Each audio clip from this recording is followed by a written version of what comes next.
Hello and welcome to replay number 14, Battle for Middle-earth 2. Let's watch a replay.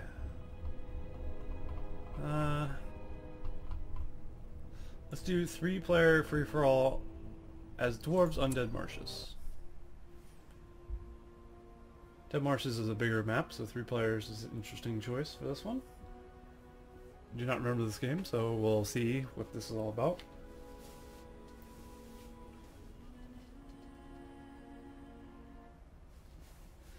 Alrighty. Here we have myself, Destroyer, as the not the goblins, dwarves even. So it was a 6-player free-for-all, but Rogue and Fatboy immediately lagged out or something, leaving us with 3 players. So we have Croact as Mordor here, or Croaked. I'll just call him Croaked, and the Long Con as the men of the West, down here. It's not too bad in the ways of a map position. No one got these middle spots, which is good. So I'm opening with some mine shafts, probably a hero, I'd imagine. We are playing 4-player, or 4K resources. As you see here, there's 3,000 left.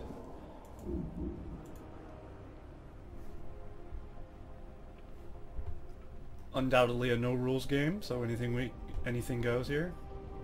As me and Long Con tend to do no rules games. When we play together at least. Mordor is going for Nazguls here. A good choice. Nazguls are very strong. Their level 2 ability can turn the tide of a battle. Their Dread Visage. And looks like he knows the dwarves are here, or at least he suspects someone's here, so he's... or not dwarves. The men are here, so he's going to be attacking and harassing them with his Nazgul. No? They did run off, but he cancelled his stables. So I guess he did his job there. Scared him into possibly moving or canceling his idea. Mordor's going way over here. Looks like Mordor's just scouting with his Nazguls, trying to figure out where the enemy is instead of using the eye like most people. Looks like he bought Tain's land instead. And I have a King Dane here. King Dane's a good hero for leadership. And I'm going for battle wagons, it looks like, as I'm upgrading where Forge works. Unless I'm going straight into catapults, but that is highly unlikely because that is stupid. Or at least not advisable, let's put it that way. So he actually opted out of cavalry after seeing the Nazguls and has decided to go for infantry. So interesting, he would change tactics like on the fly just because of seeing Nazgul. But I can understand his reasoning, as cavalry are not very good against Nazgul.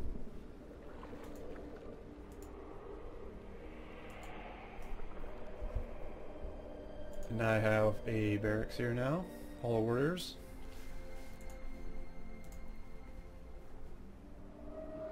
Actually, I might not be going for battle wagons at all. I might just be going for straight up upgrades. Early upgrades on my troops would be very good, I guess. Makes sense with the King Dane. Upgraded troops with King Dane in early game would actually be very powerful. Because you'd have armor and then armor from the leadership. From the 25% armor and plus damage. Not a bad idea. So we'll see if that's what I do here. So I now have a level 3 workshop, or Forge Works, excuse me. It's a lot of resources though. I don't quite have that kind of resources yet. There goes 1,000. And I am researching Mithril Mail. So I will have upgraded dwarves very quickly. Not bad, not bad. So that could work out quite well for me.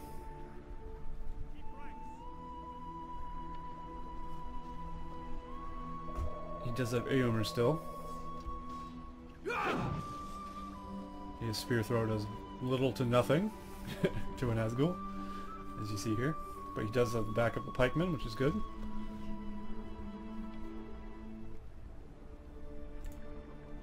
He's going to need more pikemen and more of these Thillians, or at least some of these Thillians I should say, if he's going to combat Mordor effectively. Meanwhile, Mordor's bringing in some Corsairs of Umbar. Very fast, agile units, which are very strong.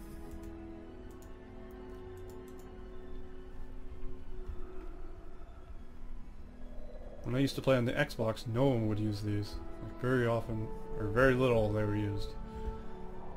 In 1.6 on GameRanger, they were widely used. It's crazy the differences. Computer version's obviously a lot better, as you might imagine. But at the time, the Xbox version was a blast, and I played it for like 5 years, so it was good. Until they shut down the servers.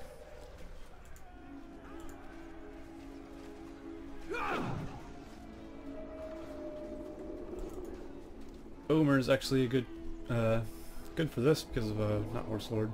If he can get outlaw leadership, and he'll get more money, kind of like goblins. So that would be useful for him. His spear throw is always going to be crappy. It says powerful ranged attack, but it's really not. It might be good against fell beasts, like Eowyn's maybe, but I don't think so. I don't play around with Omer that much, nor use his spear throw, so not sure. Might be worth testing out at some point. So Mordor has Easterlings. Easterlings are good. That'll throw a problem for Omer, trying to fight his way through there. Meanwhile, I'm expanding across the map with my mine shafts. Good idea for me. I do have weapons and armor upgrades now. So my troops are the strongest on the field. Not to mention I'm backed up by a battle wagon, which has a Menodale on it. Yes, it does. I don't have many troops, but I have strong troops. And capturing the signal fire would be helpful for me.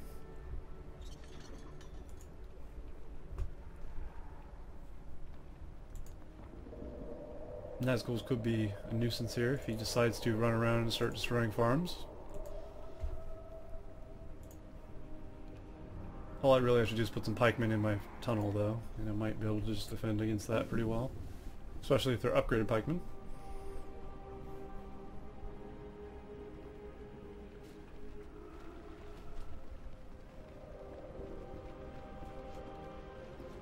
And I should get my battle wagon out of there.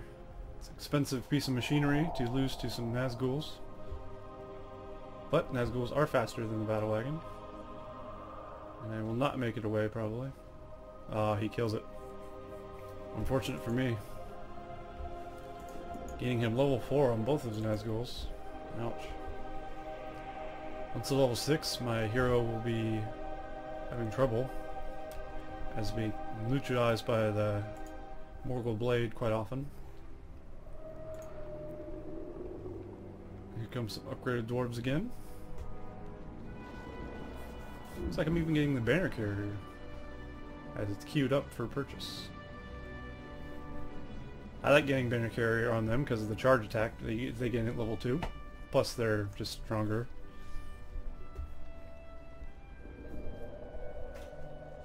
So this is actually a pretty strong attack, but not strong against archery based defense. If I had a Gloin, that would be pretty good, but I do not. So these guys are just sitting here basically tanking. Put them on super defensive stance. Meanwhile, I charged in with these guys. Getting some levels on King Dane. He's already level 7, which is pretty high for this early in the game. And as you see here, Omer does like nothing. Here comes the arrow volley, but there's nothing to arrow volley. King Dane will die, and he will gain tons of money from that because he has outlaw leadership.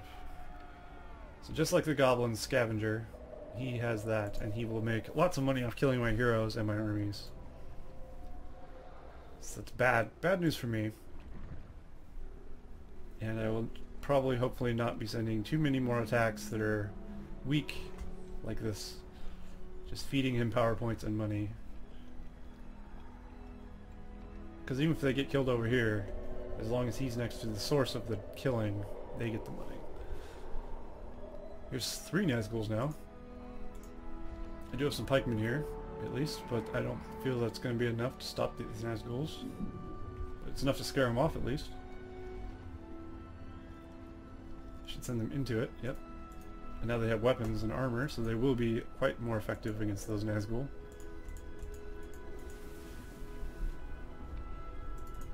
I do opt to get a Gloin this time. Gloin will be very helpful for destroying structures. Especially when I go into like attack and there's a garrison thing here. It's like Mordor's harassing the men again, but not doing a whole lot. I've covered the map in tunnels here.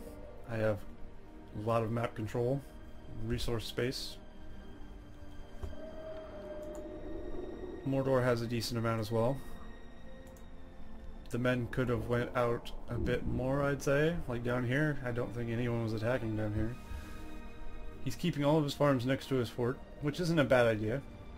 It's easier to defend, but it will make you less money in the long run. But if you think about it, he's making up that money loss with his Omer. So it's kind of smart, actually. Here's 3 Nazgul against 1 Gloin here, and some pikemen. Should really run my Gloin through these pikemen. They will potentially follow him. Yes, they do. That Nazgul is going to die, hopefully. Oh, come on. Don't let that Nazgul get away. I failed because I did not click on them. Clicked on the other one. So that's a misplay by me, but, you know, oh well. There's Omer again. Omer's good for harassing, at the very least. He doesn't have anything overly good against Omer. Nazguls don't seem very effective. Hell, Omer probably could have killed this Nazgul here, if he wanted to. With that heal, he's actually going to kill this slaughterhouse as well, gaining himself another level. If he ever does transition to cavalry, he will have a pretty good cavalry master, because Horse Lord's pretty good.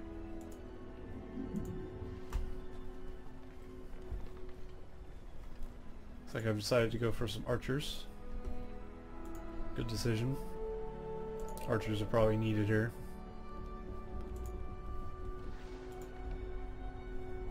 Let's see what we got here in my mineshaft. We have a battle wagon, a couple battalions of soldiers, and King Dane.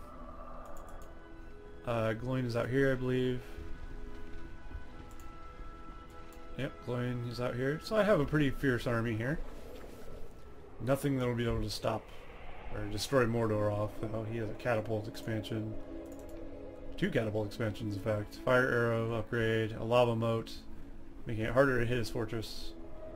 And these things, these fire arrow towers, which are pretty good. And Morgul sorcery. He's going all in on his fortress here. Very snazzy. Mordor Fortress is probably the hardest to take down in the game, especially if you put a Gatewatcher expansion, although I don't know if that would do anything since my King Dane is level 7. They have resistance to fear. I think that does not affect them anymore, if I'm not mistaken. And here Nazgul goes down because of the Boromir knockdown. Very strong. Boromir fighting heroes is very strong because of that knockdown.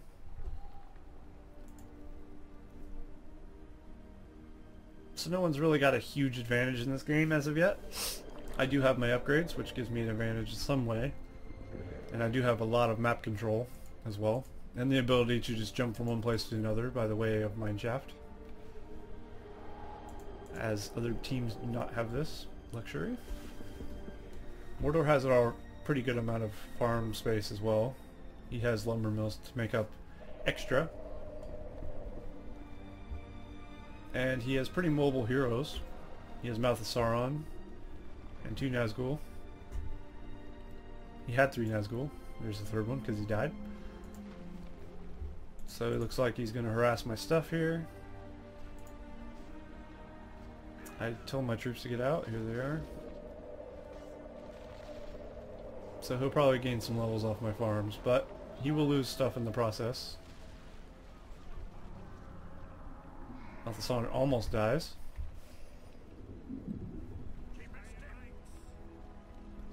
So at this point I do have pretty much half the map controlled. It would be hard for them to break this army with what they have at the moment. Either one of them. The men don't really have much of anything aside from some defense. It's a good defense though. He has every angle covered with Athelians, so I guess if he took them all out he'd have 4 battalions of Athelian Rangers, which is pretty strong.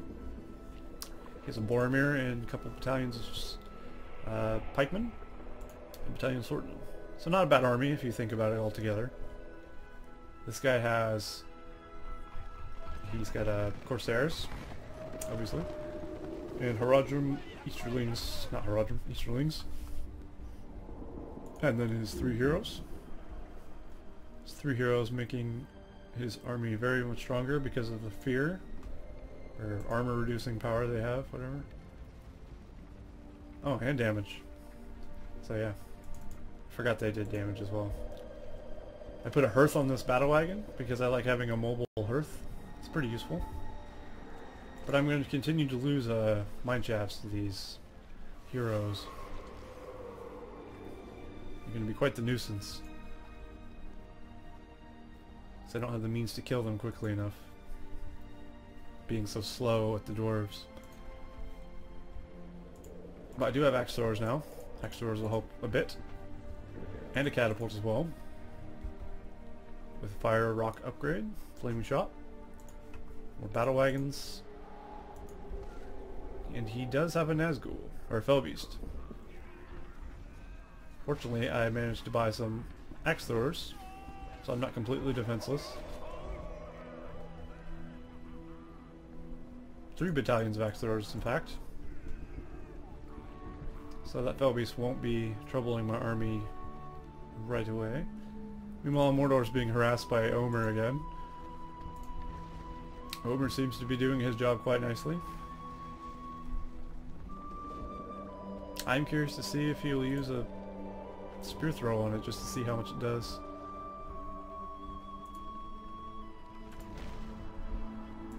But I don't think he will.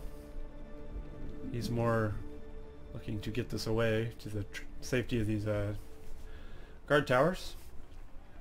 And that is actually the right thing to do, I would think. So here comes the Dwarven army, which is my army, against the Mordor army here. So I'm going to need my axe throwers to completely focus on this Fellbeast probably. Or at least 1 battalion. So that Fellbeast needs to die. I don't think its Screech will even do anything, because of Keen Dane's level 7. And there's an Evil Eye killing a lot of my axe throwers, fortunately. But I do have a catapult. He does not. Well, he does actually. But he has 2 catapults, in fact. I should really be focusing this Fellbeast.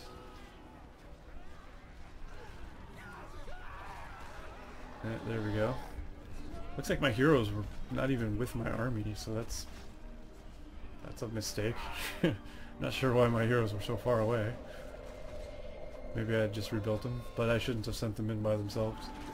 Here comes an arrow volley from the men, possibly, unless that was a power.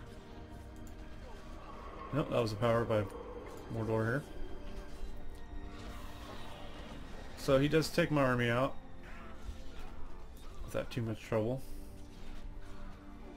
Gloin is not going to make it away. And I'm going to lose a $1,000 catapult. Well, over $1,000 because it has flaming shots.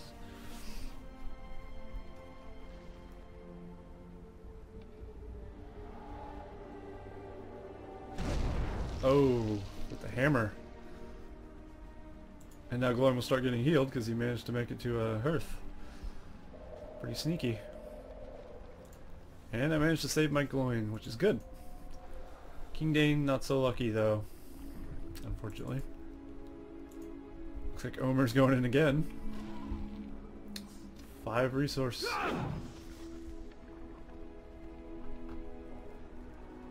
Yeah, that spear throw did nothing at all. It's very, very bad. I knew it was bad, but I didn't know it was that bad. There's some fire here. Makes me think more. I don't know. He doesn't have a Gorus fire, so I don't know what that was. Maybe it was a catapult shot or something from this other catapult, possibly. Omer could easily kill this Nazgul. Oh, come on. So Omer's actually become quite powerful. Spear throw still does nothing though, but he will kill 2 Nazgul. Yeah, 2 Nazguls. Just shows you the power of Omer. I didn't think he was so good. In a straight fight with Nazguls, he holds his own. So that's good to know.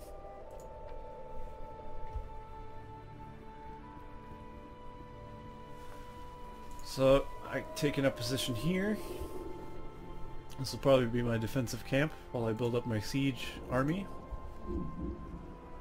Got many Axors, Guardians, Pikemen. Probably make some more catapults at some point, I'm sure. Costs a lot of money to upgrade all these troops and build these catapults and heroes again. I do have a Gimli now though. That could be a game changer in itself. Odd it shows Slayer is on cooldown when it hasn't even been used because it's level 1, but whatever. Yep, here we have another catapult. Dwarven catapults, best in the game in my opinion.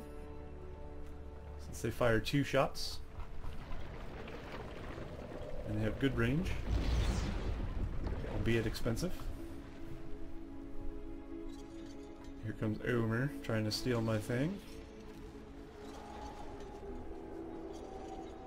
And looks like he might die in the process. He got it, but that wasn't really worth it. I can just take it right back.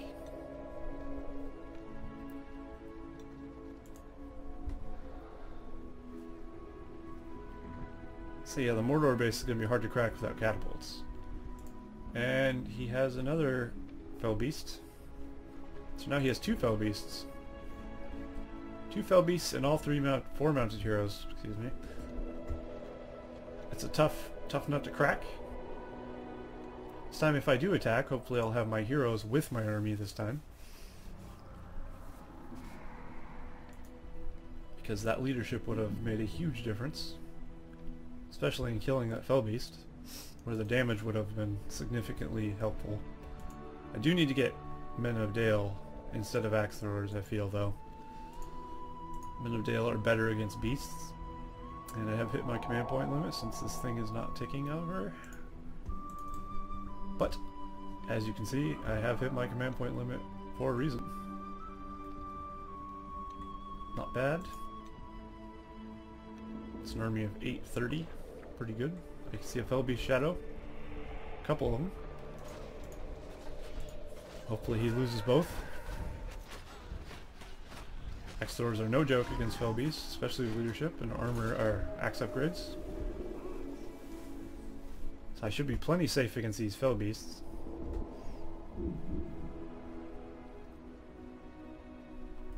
It's only a matter of time before I move in on Mordor, I feel.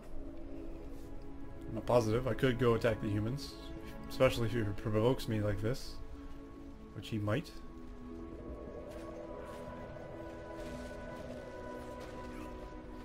Looks like, yep, he changed my course of action. I was going to attack Mordor, but he decided to attack my catapult. So I turned around. And now I am going to engage the men. He does not have the army to stop my army, that's for sure. His Aragorn is not even level 2, so there's no Blade Master. I managed to go defensive position, hold ground, so I do not lose too much health. And having the armor upgrade, I swap stances often, and I recommend doing so as it's very good practice. If you want to take less damage, you go in defensive stance. If you want to do more damage, you go into offensive stance. Especially good if an army is stunned, you go into attack stance because you're not going to be taking damage every turn. So there's no reason to not lower your defense to get more damage. He does have a Gandalf now. He has a good set of heroes, honestly. But I do have a big army. Should really focus this Gandalf because he could potentially be very bad for me. But see, as you see, ooh, hit my own army, as you see. I do have the Fear Resist from level 7 King Dane, very strong against Boromir. Completely nullifying Boromir. And here he loses all of his heroes pretty much. Once Gimli gets leveled up to 5, it's going to be game over for this guy. There goes Gandalf. Omer doesn't have a chance in this fight. And I do have a catapult left, so I will be destroying his fortress, potentially. 2 catapults, in fact. And I do have all 3 Dwarven heroes to keep those catapults alive, and tons of axe throwers to make sure fell beasts don't just come flying in. But axe throwers, also very good against structures. So if I have them all attack the building, it will do massive amount of damage. And here comes that. Hopefully I go in defensive. I do. Manage to save them again. Weakens them all a lot, but not enough. Here Omer comes to take out a catapult. Well, the axe throwers are still doing damage as well. Looks like I will take his fortress. There's no rebuild for the men anymore in this patch. King Dane will go down. Gimli's getting close to level 5, but it looks like he will not hit level 5 before perishing. And the men have been pretty crippled here. He has a good force of archers and a couple heroes, but he's lost his fort. He's lost all his defense pretty much, aside from his tower. If Mordor was to attack him, Mordor would probably win. Mordor's using this time to destroy my base camp, my defensive base camp that I was using, or offensive base camp I should say. So good play by them. I lose my foothold in the middle of the map. And he gains levels for his heroes, which is always important in the Battle for Middle-earth game.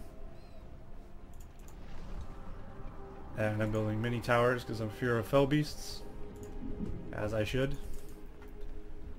I do not want my fortress to get fell beast. I do have towers on my mineshaft and my barracks. Every building around my thing has an axe tower on it, so I should be fine from flying units.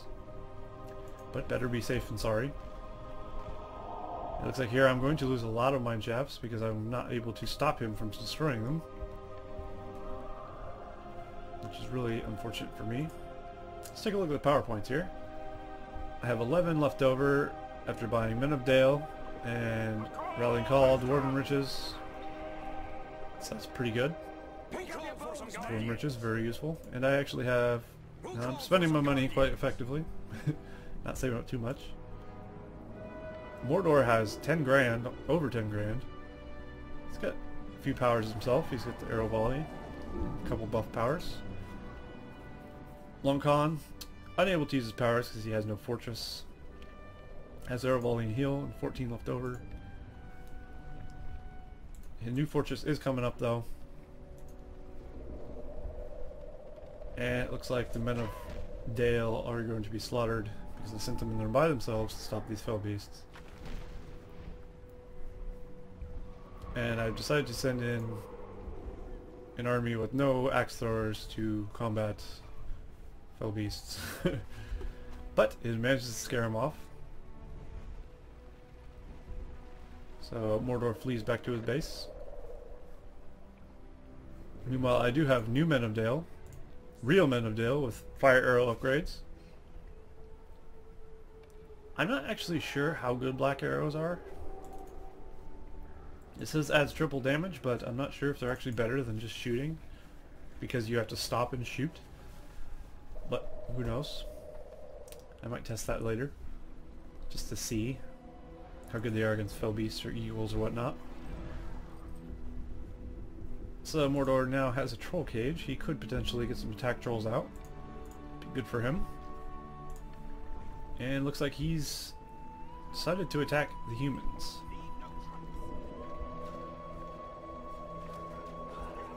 Men probably can't stop this army. And here comes the Mordor arrow volley as well. That hurts a lot since he didn't have many troops to begin with. He does have a lot of archers though. He was both his fell beast pretty much immediately. I could potentially be going in to attack him from the bottom. And that looks like what I'm going to do. So, even if he does defend against Mordor, I will be attacking him right afterwards. And he will probably die. But, we'll see. My army is frozen now, so Cloud Break has been used. And a lot of Mordor troops are about to die. No? Looks like he managed to save him. Does he have armor upgrade? He does have armor upgrades.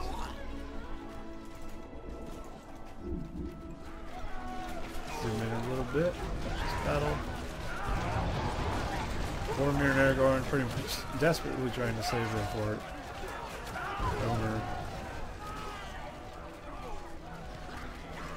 I think they have enough to stop them. He does have an armor upgrade on his fortress now. And I'm not sure if there's any... Yep, there's archers in this garrison as well. So I'm thinking the men should be fine. But as you can see, this white blob here, it's just getting bigger and bigger. I am preparing for an invasion that will be the final invasion on the men, undoubtedly. He has Boromir's horn, but the horn will be nullified by King Dane's fear resistance. So he won't be able to stop this. Catapult would be good here. Doesn't look like I'm opting to buy a catapult. Oh, I've already bought one. Excuse me. But it is miles behind. Which means they'll never see it coming. But yeah, he's going to build that thing there. I don't think that is going to help against the defense on this side. But he does have a tower here.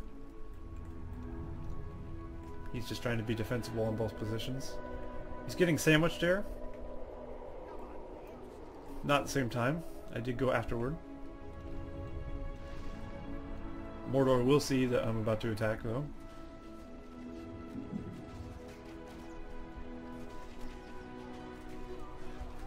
Not sure what Mordor's got up his sleeve or he's just watching. But he does see what's going on. Oh, here comes arrow volley. I lose quite a few battalions of axe throwers. I should really be telling this to attack something more crucial.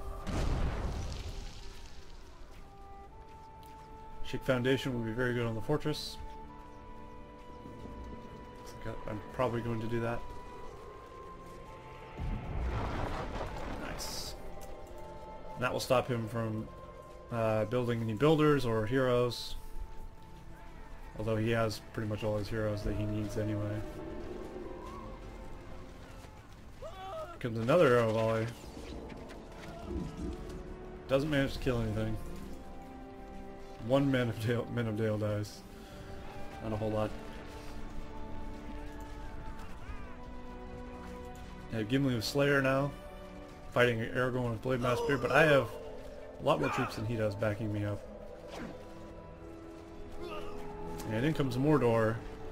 All the action is going down. King Dan should be down here, giving leadership buff to the troops. But I am getting rid of this builder. So that is a good call. Here comes the Fell Beasts. Looks like we're going for the killing blow on the men. Double teaming him. Unfair for him, but that is free for all. Long Con has been defeated. And now it's just me against Mordor.